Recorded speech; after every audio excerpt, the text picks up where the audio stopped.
Good morning. Good morning. It's your favorite teacher, Matthew James. And today we'll speak on why leaders stay calm. Um, I can really speak on this because I lead in different spaces. And actually, one of the big spaces I had to lead was working at a severe behavioral school. And this place was chaotic. When there were bad days, they were bad. I've gotten an iPad thrown in my face. I've gotten bitten. I've had to change diapers. I had to do everything. Put two kids in restraints that were going crazy. It was just very chaotic. And in chaos, you know what leaders do? Leaders stay calm. And I think that it takes your internal to be calm and to have that presence in order for you to respond calmly. If you're chaotic internally, how can you really be calm on the outside? Everything in the inside eventually comes out. So it's a space that you have to navigate very carefully. And we're going to go through some discussion points so we can get to the bottom of it. So emotional regulation will lead to calm. Emotional regulation is identifying how you feel and processing it without reacting. This is why young kids struggle with this so much because they're not taught how to regulate how they feel. If they're happy, they're running around all over the place. If they're angry, they're punching lockers. If they're sad, I don't know what sad kids do. Maybe crying profusely. I don't know. I think crying is a good thing, but I'm going to slip my mind with that. But once they are taught how to regulate their emotions, they become different.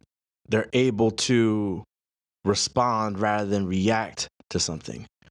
And those skills are not, now they're being taught, but back in the days, they weren't taught. Like it took me a while to understand emotional regulation, and being angry and just being angry just isn't it. You're supposed to be able to be angry, say how you feel, why you feel that way, and where those thoughts came from. And then you process them, and then, oh, you're feeling better now, right? Emotional regulation is huge. And calm communication, which comes after. So if you're regulated, you're able to get your point across smoothly and calmly. You're able to help the situation, not cause more problems in the situation. So being able to respond calmly makes everybody feel safe. If you come into the building shouting all over the place, I think you're going to cause a lot of people, their anger to rise. So you got to be very mindful on how you speak to others because that could affect the space that you're in. Presence. I said it in the beginning. If you have a calm presence, it filters the room. And there's something that's said about how you stand in the room, how you speak in the room, what you don't say in the room. Sometimes it's just sitting there and listening well, and being an active listener, asking the right questions, making sure people feel seen and heard. That helps with communication and that helps with leadership. And de-escalation, you have to be able to respond to fires with water. So if someone is super angry, you got to be able to enter that situation with not with more fire, but with water. Hey, I know I recognize that you're angry. And how'd you get that way? Or is everything okay? Okay. And then just go from there. And usually everything starts to de-escalate and you're able to have clear communication and get to a solution that both you guys need. And then lastly, responding instead of reacting. This is the bread and butter right here. Our whole goal to de-escalate and have a presence and have emotional regulation is to lead to this. You want to respond instead of reacting. You don't want to react from your emotions.